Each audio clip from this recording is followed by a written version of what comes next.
Suma Teológica, parte IA, cuestión 63.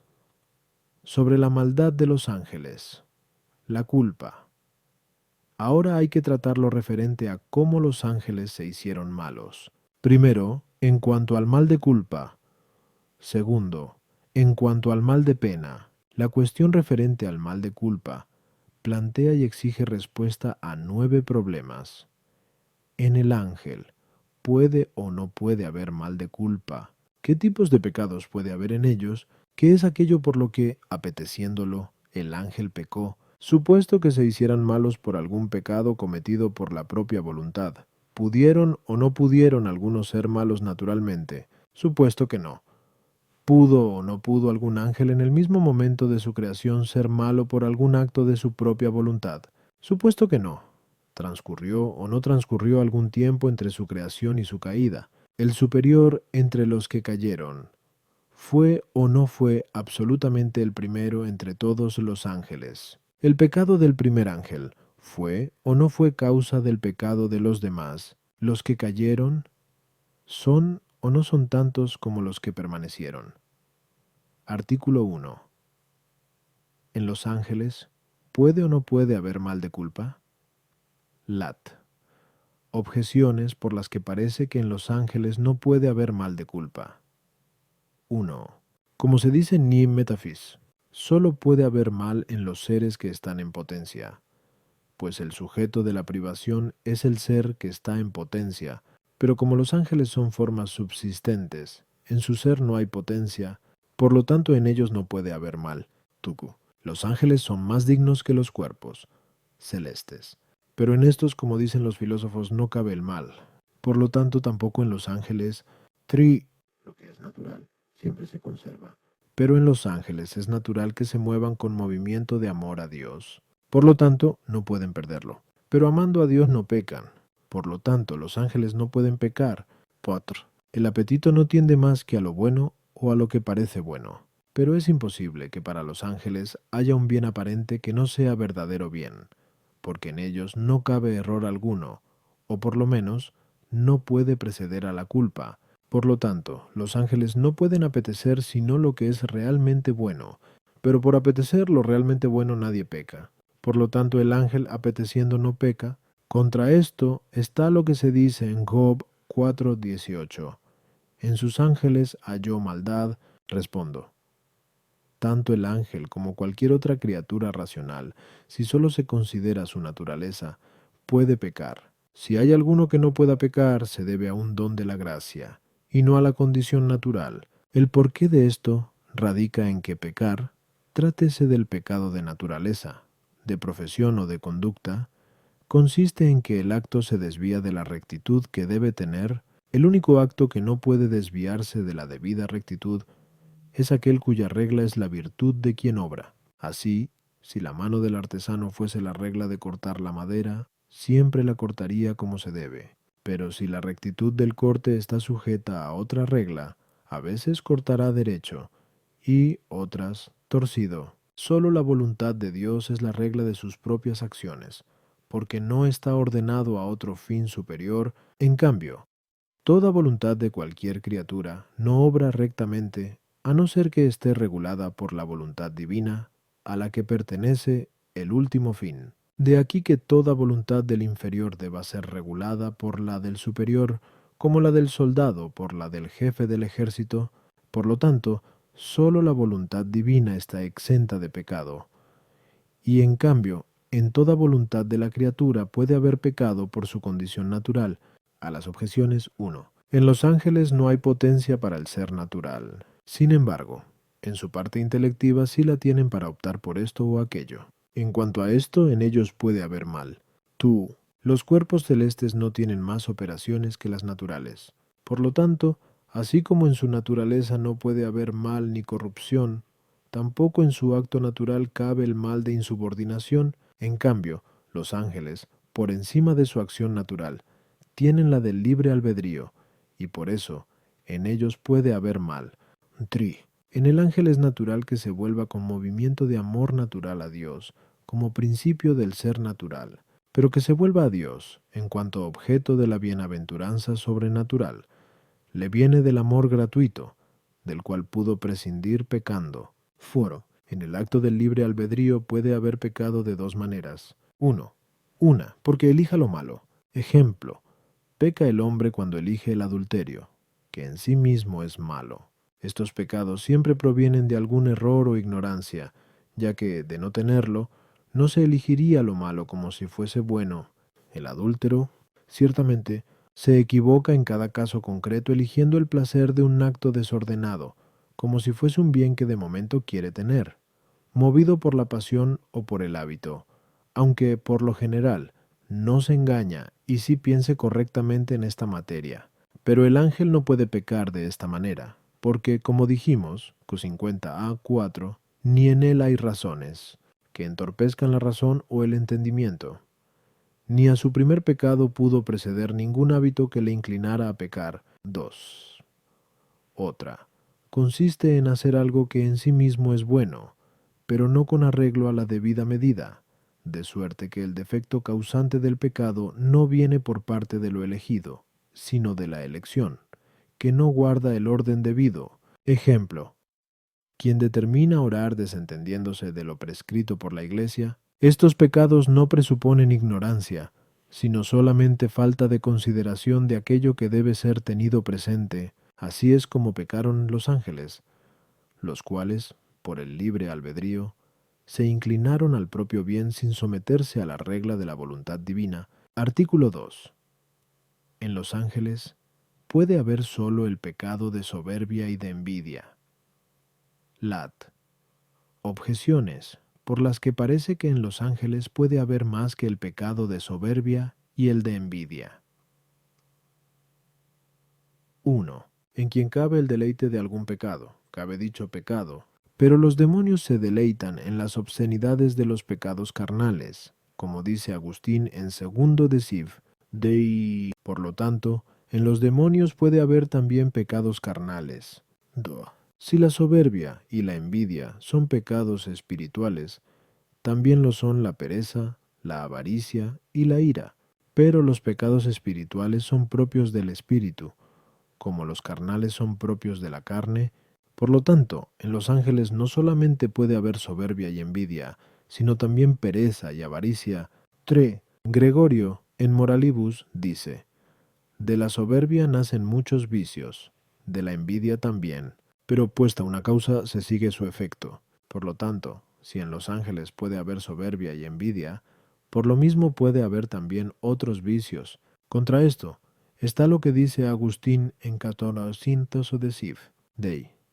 El diablo no es fornicador ni borracho ni nada parecido, y, sin embargo, es soberbio y envidioso. Respondo, de dos maneras puede haber algún pecado en alguien, una en cuanto al reato, otra en cuanto al efecto. En cuanto al reato, los demonios tienen todos los pecados, porque al inducir a los hombres a cometer todo género de pecados, incurren en el reato de todos ellos.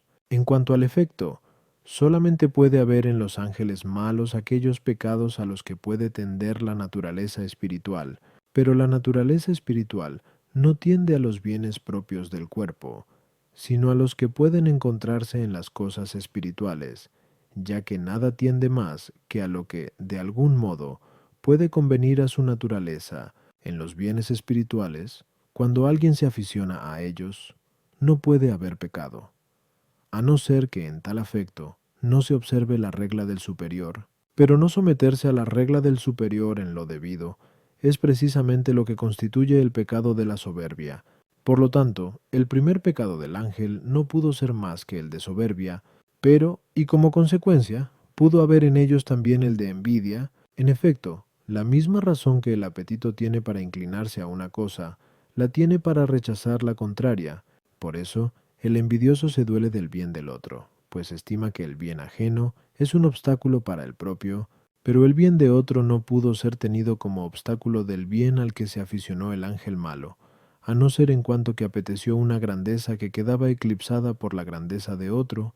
Por eso, tras el pecado de soberbia, apareció en el ángel prevaricador el mal de la envidia, porque se dolió del bien del hombre y también de la grandeza divina. en cuanto que Dios se sirve del hombre para su gloria en contra de la voluntad del demonio. A las objeciones. 1. Los demonios no se deleitan en las obscenidades carnales en el sentido que aprecien deleite carnal, sino en el sentido de que, por envidia, se deleitan en cualquier pecado del hombre, en cuanto que todo pecado es un obstáculo para el bien del hombre. 2.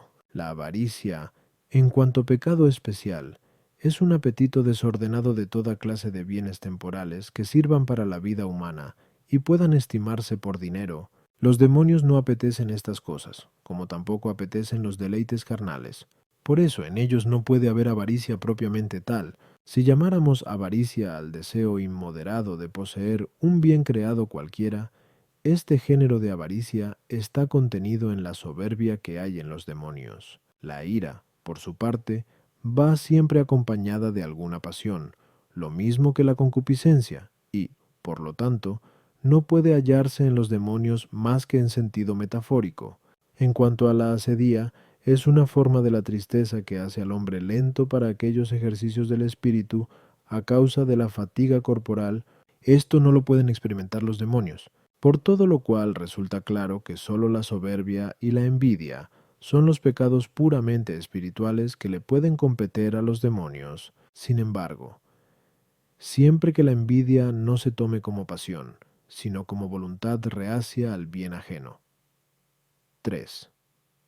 Bajo la envidia y la soberbia, tal como se atribuyen a los demonios, están comprendidos todos los pecados que de ellas se derivan. Artículo 3. El diablo, ¿apeteció o no apeteció ser como Dios? Lat. Objeciones por las que parece que el diablo no apeteció ser como Dios. 1. Lo que no puede ser concebido no puede ser deseado, puesto que el bien aprehendido es el que mueve todo apetito, sea sensitivo, racional o intelectual, aunque sólo en este apetito se da el que haya pecado. Pero es inconcebible que una criatura sea igual a Dios, porque esto implica contradicción, ya que si lo finito se igualara con lo infinito, sería infinito. Por lo tanto, el ángel no pudo apetecer ser como Dios. Tú, lo que es el fin de la naturaleza puede ser apetecido sin pecado, pero la semejanza con Dios es el fin al que naturalmente tiende toda criatura. Sí, pues, el ángel apeteció ser como Dios, no por igualdad, sino por semejanza. Parece que en esto no pecó. Tri. El ángel fue creado con mayor caudal de sabiduría que el hombre, pero ningún hombre, a no ser que esté perturbado, elige ser igual a un ángel, y mucho menos a Dios, porque la elección solamente recae sobre aquellas cosas posibles, acerca de las que cabe deliberación. Por lo tanto, mucho menos pecó el ángel apeteciendo ser igual a Dios. Contra esto está lo que dice Is 14, 1 a 13, 14 de la persona del diablo.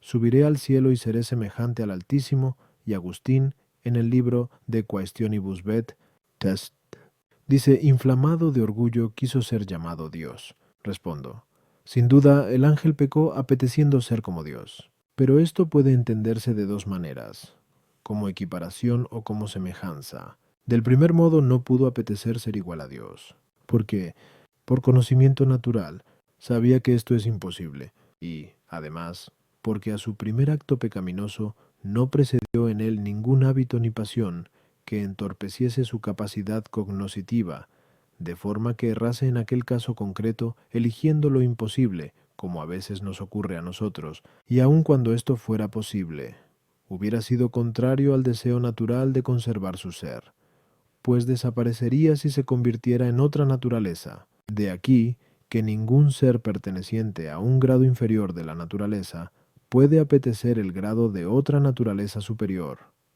Como el asno no desea ser caballo, porque, pasando a una naturaleza superior, ya no sería él mismo.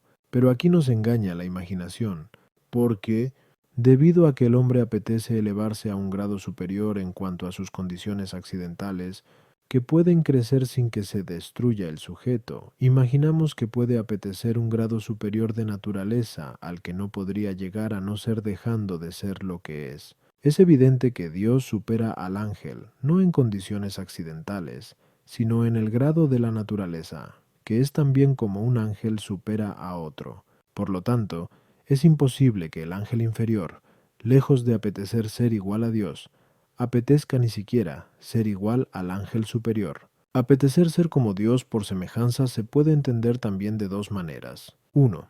La primera, en cuanto a aquello en que es capaz una criatura de asemejarse a Dios. Quien así apetece ser semejante a Dios no peca, con tal que aspire a la semejanza con Dios según el orden debido, esto es, a recibirla de Dios, pero peca si aspira a ello exigiéndola en nombre de la justicia, como si fuera debida a su esfuerzo y no a la acción de Dios. 2.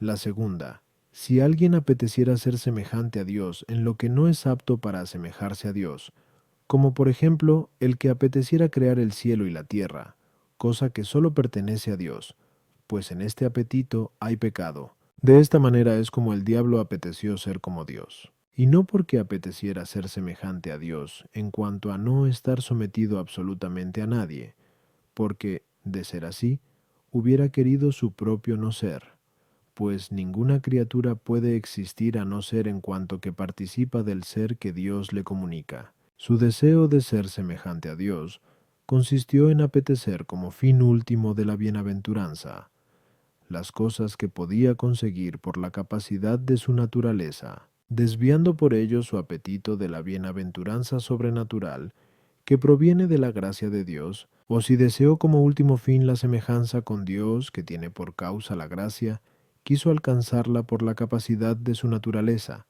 y no con la ayuda divina, según la disposición de Dios. Esto concuerda con la opinión de Anselmo cuando dice que apeteció aquello a que habría llegado si hubiera perseverado. De cualquier modo, estas dos explicaciones coinciden, porque lo que una y otra dicen es que apeteció obtener la bienaventuranza final por su capacidad, lo cual sólo es propio de Dios. No obstante, porque lo que existe por sí mismo es causa y principio de lo que es por otro, de aquel apetecer se siguió que quisiera dominar todo lo demás. En esto también perversamente quiso asemejarse a Dios.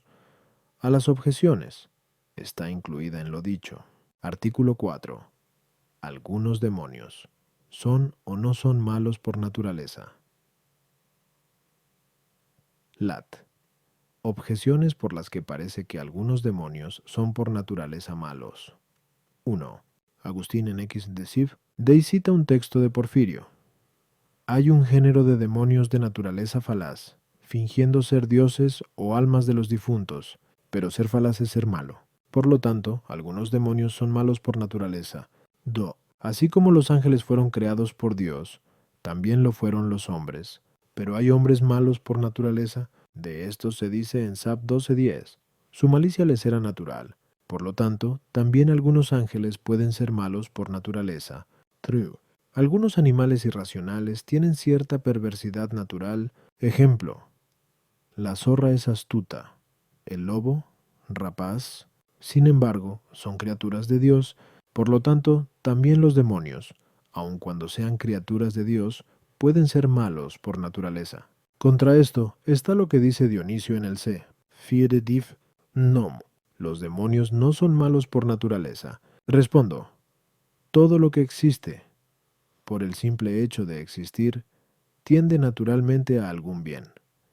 Ya que procede de un principio bueno, el efecto se reduce a su principio. Sin embargo, es posible que a los bienes particulares se una algún mal, como al fuego se le une el mal de consumir lo que toca. Pero el bien universal no puede llevar anexo ningún mal. Por lo tanto, si hay algún ser cuya naturaleza está ordenada a un bien particular, por naturaleza puede tender a un mal, pero no en cuanto mal, sino accidentalmente, esto es, en cuanto que está unido a un bien. Pero si existe algo cuya naturaleza esté ordenada a algún bien bajo la razón de bien, por naturaleza nunca puede tender a algún mal. Es evidente que toda naturaleza intelectual está ordenada al bien universal que puede conocer y que es objeto de la voluntad. Por lo tanto, como los demonios son sustancias intelectuales, no pueden tener tendencia natural al mal. Por lo tanto, por naturaleza no pueden ser malos. A las objeciones 1. Agustín allí mismo refuta el texto de Porfirio en el que sostiene que los demonios son falaces por naturaleza, Lo hace diciendo que no son falaces por naturaleza, sino por propia voluntad. La opinión de Porfirio se debe a que suponía que los demonios son animales de naturaleza sensitiva. La naturaleza sensitiva está ordenada a algún bien particular, al que puede ir unido algún mal. Por eso puede tener alguna tendencia natural al mal, aunque siempre accidentalmente, y solo en cuanto que aquel mal va unido al bien. La malicia de algunos hombres puede ser llamada natural, a causa de la costumbre, que es otra naturaleza, o porque en su naturaleza sensitiva hay alguna inclinación natural a alguna pasión desordenada. También algunos son llamados por naturaleza iracundos y lascivos, pero esto no puede decirse por parte de la naturaleza intelectual. Los animales, debido a su naturaleza sensitiva, tienden naturalmente a determinados bienes particulares que llevan unido algún mal. Así, la zorra tiende a buscarse la vida sagazmente, uniendo a ello la astucia. Pero la astucia no es un mal en la zorra, ya que en ella es natural. Tampoco es un mal en el perro ser furioso, como observa Dionisio en el Sepu 4 de Divos Nom. Artículo 5. El diablo. ¿Fue o no fue malo en el mismo instante de su creación por culpa de su propia voluntad? Lat.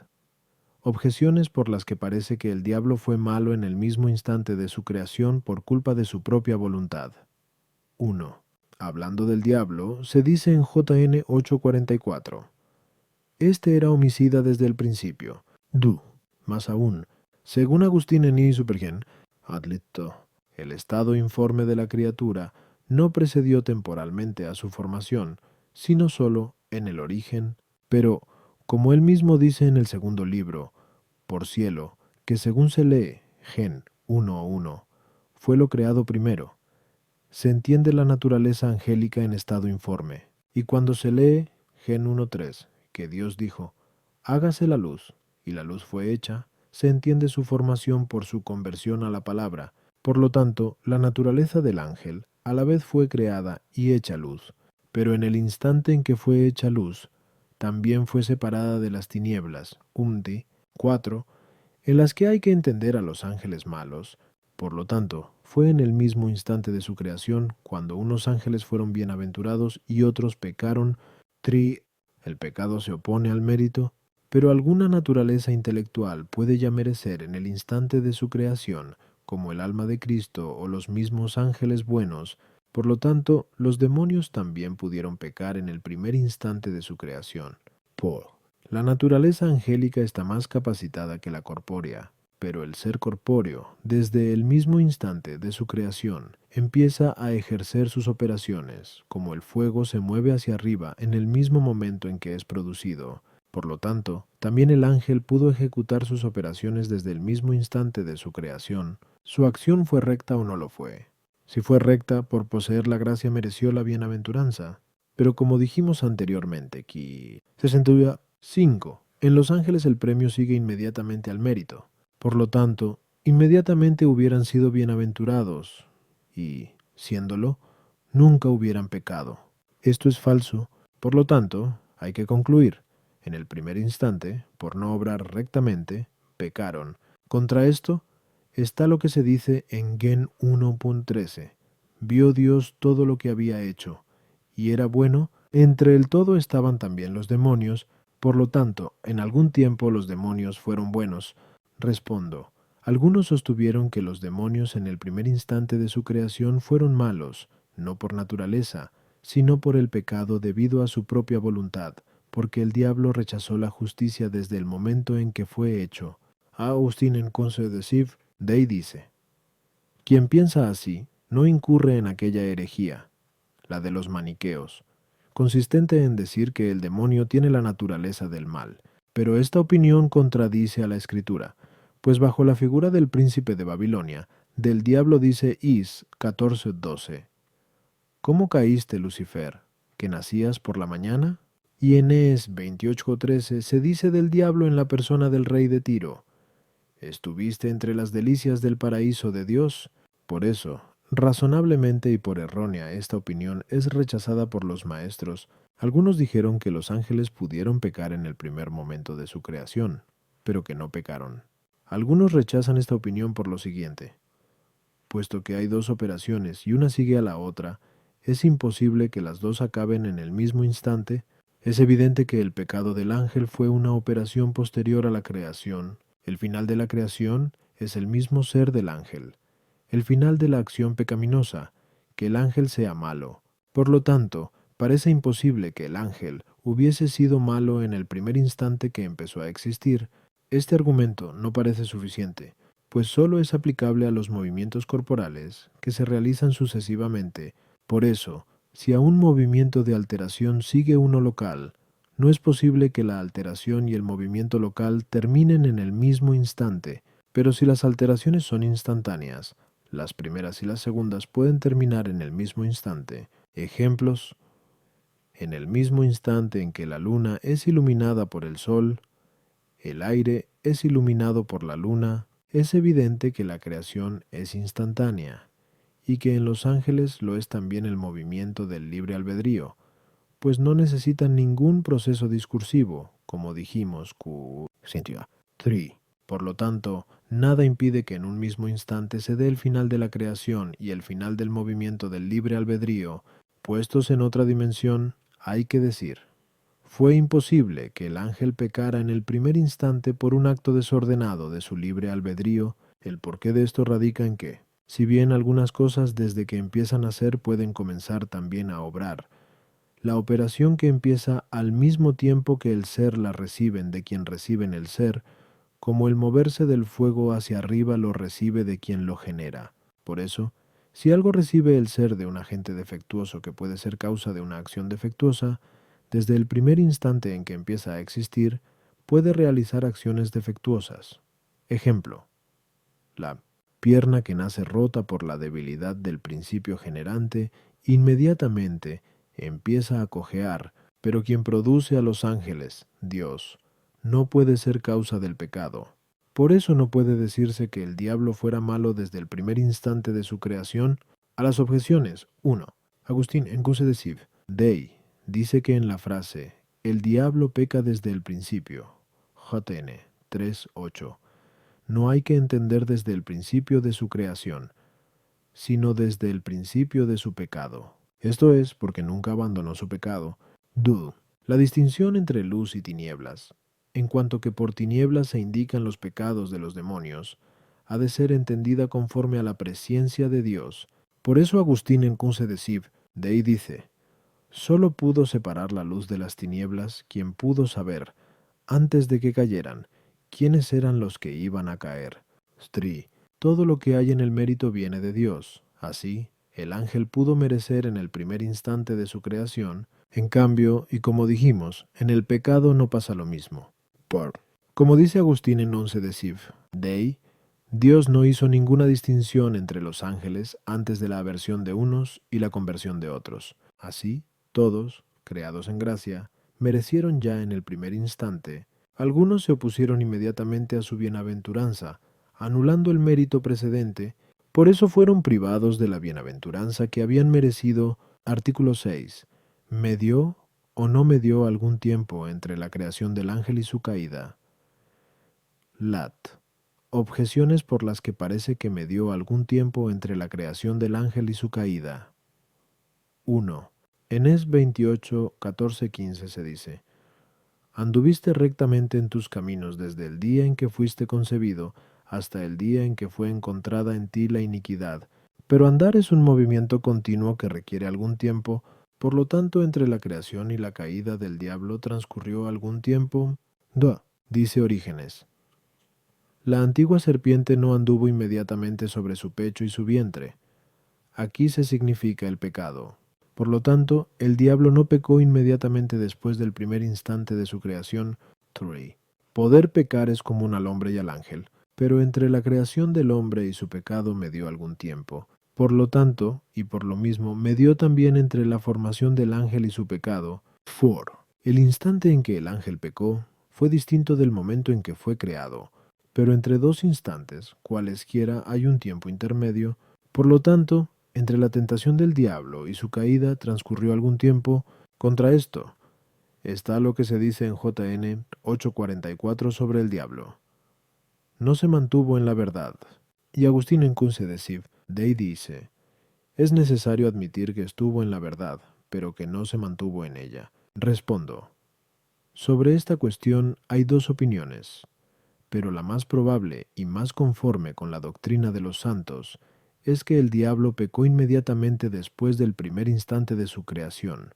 Es preciso que afirmemos esto si admitimos que ejecutó un acto del libre albedrío en el mismo momento en que fue creado, y que fue creado en gracia, como dijimos, a CMQ 63, pues como los ángeles alcanzaron la bienaventuranza por un solo acto meritorio, como también dijimos, que 65, si el diablo, creado en gracia, mereció en el primer instante, habría recibido la bienaventuranza inmediatamente después del primer instante, si, pecando, no hubiera puesto, también inmediatamente, el impedimento, en cambio, si se admite que el ángel no fue creado en gracia, o que en el primer instante no pudo realizar un acto de libre albedrío, nada impide que hubiera intervalo entre su creación y su caída. A las objeciones. 1. En la Sagrada Escritura es frecuente que los movimientos corporales medidos por el tiempo indiquen metafóricamente los movimientos espirituales instantáneos. Así, por andar se entiende el movimiento del libre albedrío que tiende al bien. Orígenes dice que la antigua serpiente no anduvo arrastrándose inmediatamente y desde el principio, atendiendo al primer instante en el que no fue mala. 3. El ángel tiene libre albedrío inflexible después de la elección.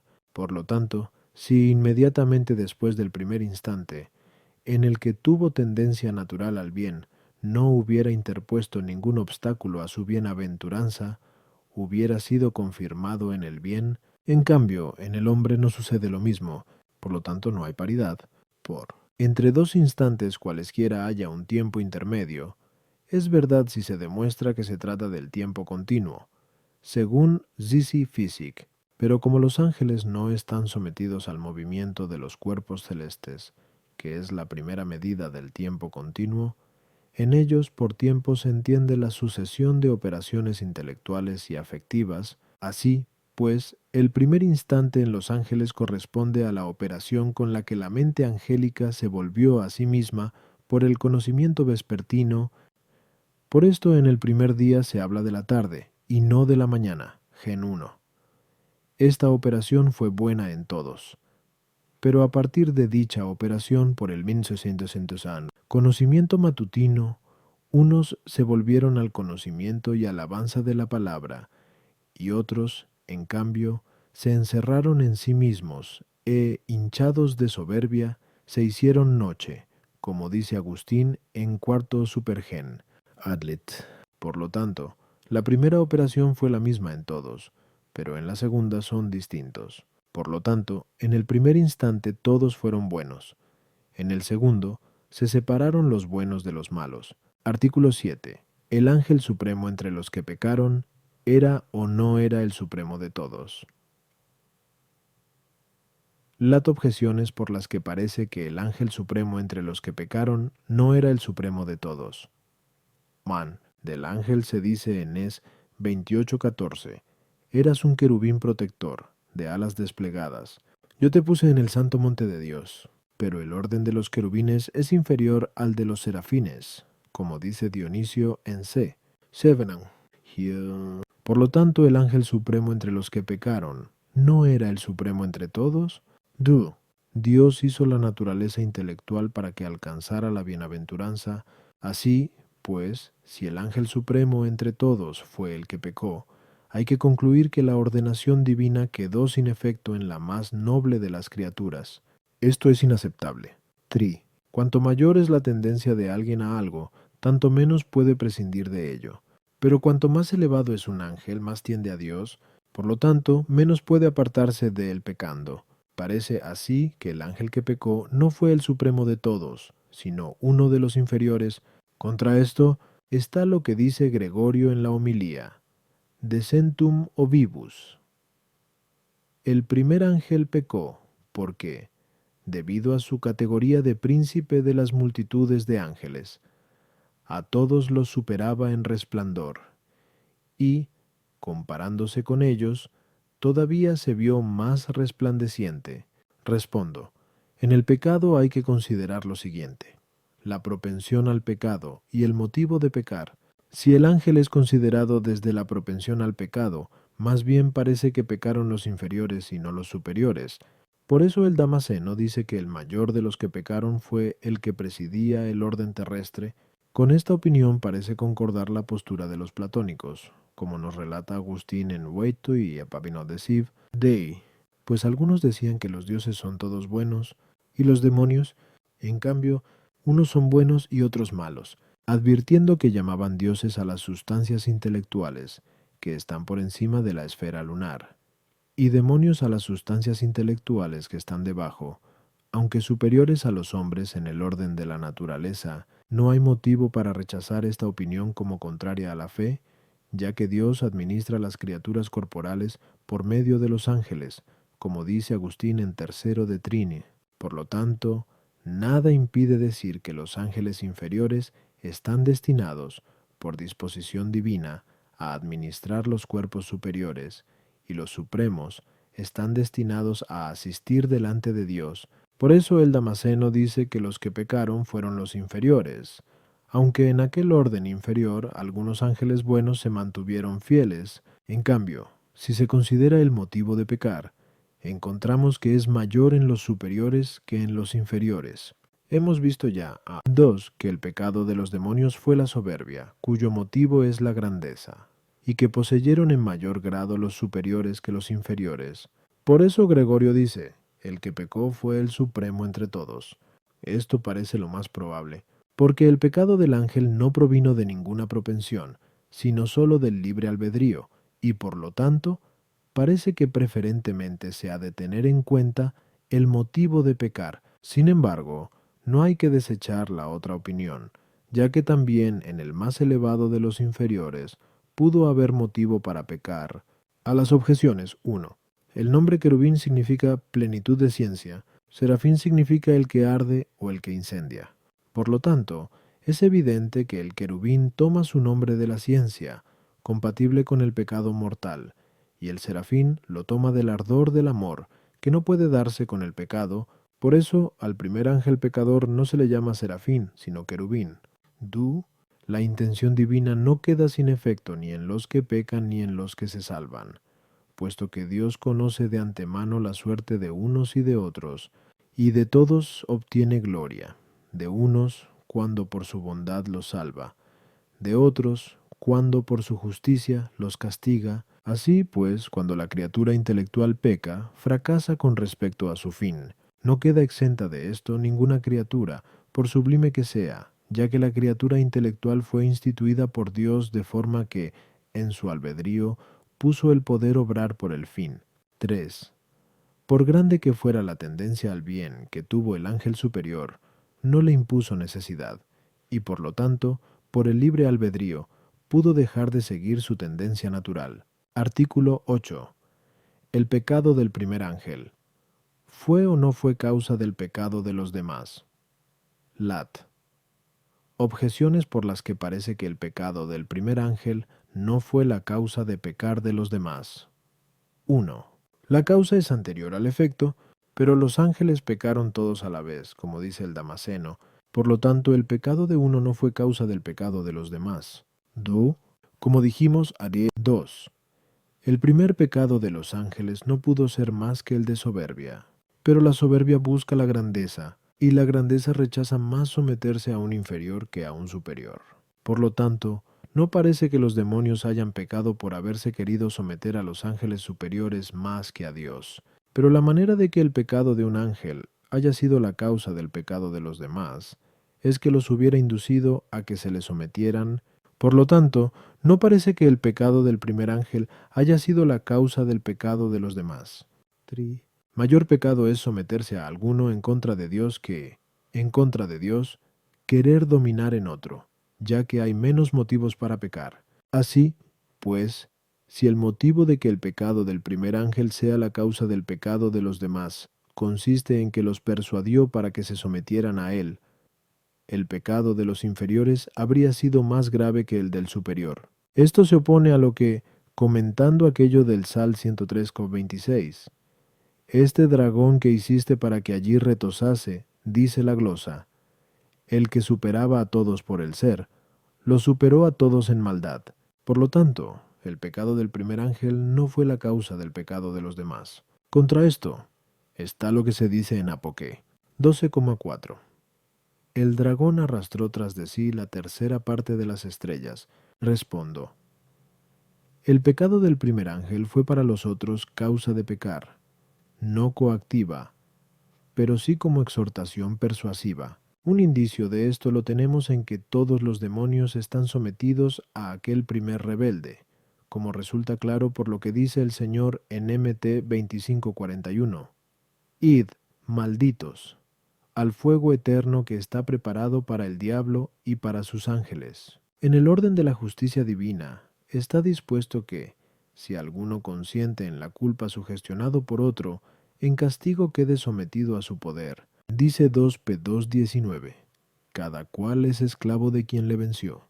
A las objeciones, aun cuando todos los ángeles pecaron a la vez, sin embargo, el pecado de uno pudo ser causa de que pecasen los demás. Esto es así porque el ángel no necesita tiempo para elegir, exhortar o consentir, como sucede en el hombre, que para elegir y consentir necesita deliberar, y para exhortar necesita hablar, y todo esto requiere tiempo. Más aún, en el mismo hombre sucede que, como todos saben, apenas concibe algo en el corazón, al momento empieza a hablar, y si cuando deja de hablar alguien comprende lo dicho, puede asentirlo. Esto es así, sobre todo cuando se trata de los primeros principios, que, apenas oídos, son asentidos. Por lo tanto, suprimido el tiempo que en nosotros resulta necesario para hablar y deliberar, en el mismo instante en que el primer ángel expresó con lenguaje espiritual sus designios, fue posible que los otros los hicieran también propios. Tú, en igualdad de circunstancias, el soberbio prefiere someterse a un superior más que a un inferior. Pero si del inferior consigue alguna grandeza que no puede conseguir del superior, prefiere someterse al inferior más que al superior. Por lo tanto, no se oponía al orgullo de los demonios que quisieran someterse a un inferior, aceptando su dominio, ya que, si quisieron tenerle como jefe y caudillo, fue con el objetivo de conseguir la bienaventuranza por sus propias fuerzas, y sobre todo porque, en el orden natural, estaban ya sometidos al ángel supremo, como dijimos, que, Centrua 6, en el ángel no hay nada que retarde su acción. Por eso se lanza a su objetivo, sea bueno o malo, con toda la fuerza de la que es capaz. Así, pues, debido a que el ángel supremo poseía mayor capacidad natural que los inferiores, más impetuosa fue su caída en el pecado. Por eso su maldad es mayor. Artículo 9. Los que cayeron, ¿son o no son tantos como los que permanecieron? Lat. Objeciones por las que parece que son más los que pecaron que los que permanecieron. 1. El filósofo dice, el mal se encuentra en muchos, el bien en pocos. 2. Más aún, la justicia y el pecado se encuentran en los ángeles por los mismos motivos que en los hombres. Pero entre los hombres son más los malos que los buenos. Dice Eclo 1:15, infinito es el número de los insensatos. Por lo tanto, lo mismo debe suceder entre los ángeles. Los ángeles se distinguen en personas y en órdenes. Así pues, si las personas angélicas que perseveraron fueron las más, parece que no pecaron individuos de todos los órdenes. Contra esto, está lo que se dice en 4 Re 6,16. Los que están con nosotros son más de los que están con ellos. Esto va referido a los ángeles buenos, que están con nosotros para protegernos, y de los malos que nos acechan, respondo, los ángeles que perseveraron son más que los que pecaron, porque el pecado es contrario a la tendencia natural, y lo que va contra la naturaleza tiene lugar en los menos, pues la naturaleza logra su efecto siempre, o por lo menos en la mayoría de los casos. A las objeciones 1. El filósofo se está refiriendo a los hombres, en los que el mal proviene de su búsqueda de bienes sensibles, que son los más conocidos, abandonando el bien de la razón, que pocos conocen, pero en los ángeles no hay más naturaleza que la intelectual, por lo tanto, no hay paridad. 2. La respuesta está incluida en lo expuesto. 3. Para los que opinan que el diablo fue el mayor de los ángeles pertenecientes al orden inferior, no cabe duda que no cayeron ángeles de todos los órdenes, sino solamente del orden inferior. En cambio, quienes sostienen que el diablo superior pertenece al orden supremo, admiten la probabilidad de que cayeran de todos los órdenes, como también que, para suplir la pérdida de los ángeles, son elevados a todos los órdenes hombres de todas las clases, con lo cual se confirma más la libertad del libre albedrío, que puede tender al mal, cualquiera que sea la categoría de las criaturas.